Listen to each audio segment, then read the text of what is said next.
back to Beyond the Grave Media. Josh here checking in on you out there in YouTube land. How we doing? Happy Saturday. There's been a lot of talk this week about Freddy Kreuger and A Nightmare on Elm Street, and that's my dude. That's my franchise.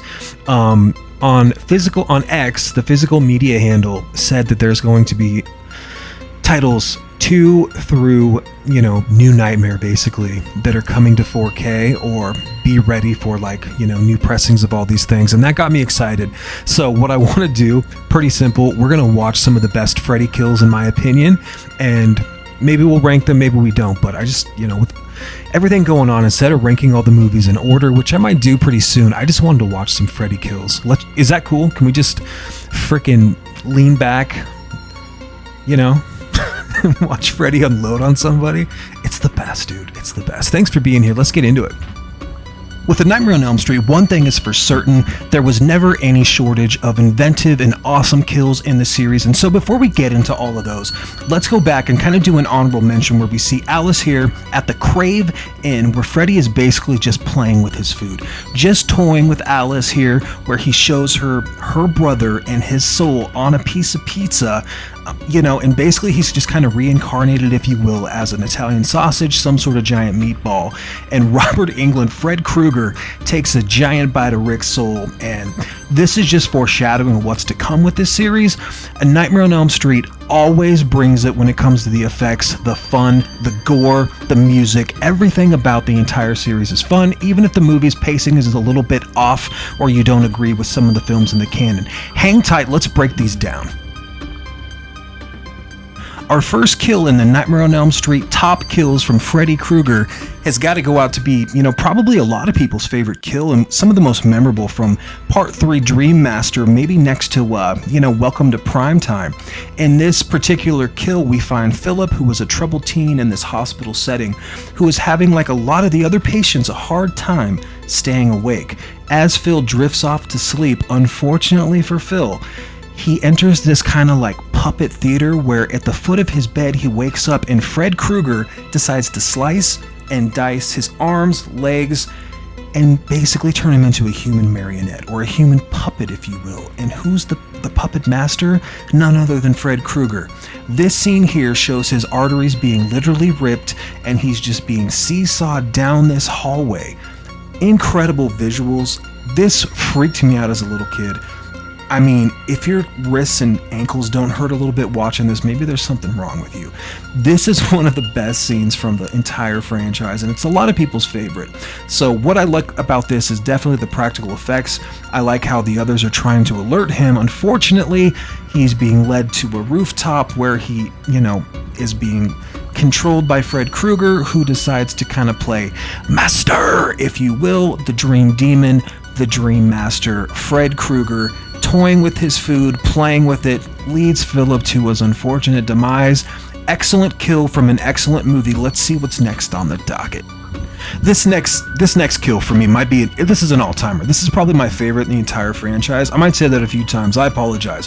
When I think of A Nightmare on Elm Street Part 5 Dream Child, this is the one that keeps me coming back for more. In this particular sequence, we're following Greta. Greta has a hard time staying awake, and as she descends into a nightmare, she finds herself at a grotesque dinner party where she is the main corpse, really. Freddy, with his twisted sense of humor, forces Greta to consume herself in a horrifying and unforgettable sequence. The scene is not only a terrifying display of Freddy's power, guys, it's also a metaphor for Greta's vanity and her self-absorption. When I see this scene, I go back to the fridge, I go back to her struggling for air, and the way the thing is shot, all of the greens, it's a puke fest, man. The fridge, this freaks me out. Everything's turning rotten. Oh my god, it weirded me out so bad as a kid. And then when she opens that door and Greta's there choking, hanging on for dear life, and then all of a sudden it's like, ha!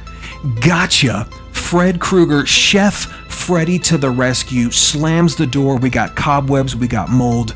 Incredible. And then, Greta unfortunately passes away. So admittedly, When it comes to A Nightmare on Elm Street, I kind of keep them all in the same canon, right? I go 1 through part 6, and then you've got, A New Nightmare. Those first 7 for me, can't touch them, incredible. So when Freddy vs. Jason came out, there'd been so much talk about it for so long that I just kind of felt like it was a gimmick. It's got some moments that are pretty charming, and this is one of those moments. This is Mark, and Mark, he meets his end, unfortunately. There's some cool scenes here in this movie. I really enjoy the way that he toys with his prey here, Freddy does. I really like the slash, I like the snakes, I like the idea of the bathtub. I'm not going to describe it too much, but this is one of the better highlights for me from this movie. Incredible scene. Freddy playing with him here just gives him that throat slash, dude. Absolutely brutal. Catches on fire. His friends have to watch. Painful death. Freddy maniacal as always. One of the better parts of, kind of for me, an unforgettable movie that I just don't revisit that often, but it's there, it exists, so we're going to include one of the better kills from it. Our next kill comes from Freddy's Dead, A Nightmare on Elm Street Part 6, and this victim here happens to be Carlos, and Carlos has a hard time hearing, y'all. That's his affliction. Freddy uses it against him. He knows he wears hearing aids, and he takes that sound that everybody hates, that nails on a chalkboard. Carlos can't stand it. He scratches the cross there. It makes it so loud in his hearing aid. Incredible maniacal scene here. Freddy just taking over. The hearing aid unfortunately goes haywire, and his head basically eventually explodes. Intense scene from Freddy's Dead. Love it, love the effects, love how maniacal and mad Freddy is here. Don't really love the look of him, but that was an incredible kill, am I wrong? You knew we weren't going to be able to keep some of the kills from the original A Nightmare on Elm Street 1984 off of this list. In this scene here, Nancy gets herself licked by Freddy Kreuger over the phone. She comes down to bitch at her mom, and then her boyfriend, Glenn, played by Johnny Depp. And is this his first role ever? I think it just might be. This scene and the effects in this scene is the reason why A Nightmare on Elm Street has 7 or 8 sequels and a reboot, if you will, which we're not going to talk about or include in this series. This is one of the most iconic scenes of all time. It's one of my favorites. I have no words. The way that Johnny Depp gets pulled into this mattress, they don't say if it's a waterbed, obviously. He just gets sucked down, and when they show the effect here, this is something straight out of inspiration from The Shining. This is one of my favorite scenes of all time. The way that they filmed this blood. Right now, go on Netflix and watch The Movies That Made Us, where they describe A Nightmare on Elm Street, and they tell you about how they made all the effects. There's also Never Sleep Again, which has got a ton. Is that like 5 hours long? Amazing clips of, how they did all this stuff. But this death from Glenn, straight out of The Shining, where the bed just explodes blood. Awesome. This next kill could maybe even be like a 2-part where you've got Dan in the pickup truck and then Dan on the motorcycle, because both of these dream sequences are really incredible. This comes from A Nightmare on Elm Street Part 5, The Dream Child, and it picks up here where Dan decides he's going to steal a motorcycle because Alice has given him a warning, and he goes off to the races, and Freddy, through his dream, takes control of the motorcycle. His face itself actually becomes part of the instrument panel, which ultimately, the entire motorcycle comes to life, and it becomes this living, malicious entity, and through Freddy's will, starts to attach and merge itself with Dan's actual body. The handlebars, cylinders, exhaust pipes, the entire thing melds with Dan's body. It becomes this kind of nasty, hot cauterization, something out of like a Cronenbergian, maybe Lovecraftian. There's something strange about the mechanical parts of this bike. It's incredible. The gore, the effects, everything. When Freddy pulls his head out of that instrument panel, he goes, "I feel the need for speed." By the end of the sequence, the motorcycle, under Freddy's control, completely goes off the rails. He is just cooking here. I love the gore. I love the effects. It's nasty, dude. And I know that there's an unrated cut that was just taken from us from the MPAA, but this is still pretty incredible. Shout out to the effects team. And we had to go back to the well here. We had to go back to the granddaddy of them all. This is one of the best kills of all time in anything that really came out of the 80s, in my opinion. This is the first time we get to see that hat, that fedora. We get to see Freddy Kreuger in the flesh. A Nightmare on Elm Street, 1984. This is so intense. Look at his arm just dragging across there. It doesn't even make sense. This dream formation, the sparks from his claws, the first real reveal. This is God. There's so many fake outs, so many like, that almost looks like there's a little person running after you. Like time and place doesn't make sense. The size, everything's a little bit off. He can catch you here. He can catch you there. You can't get away from the Dream Killer. This is top tier Wes Craven, dude. He was having the time of his life, just directing his ass off. Jump scares. Look, I mean, the color when he decides like, hey, I'm going to show you my fingers, and then what's inside, the green ooze, the pus, oozy goozy, oopsie doopsie. Incredible. Love this scene.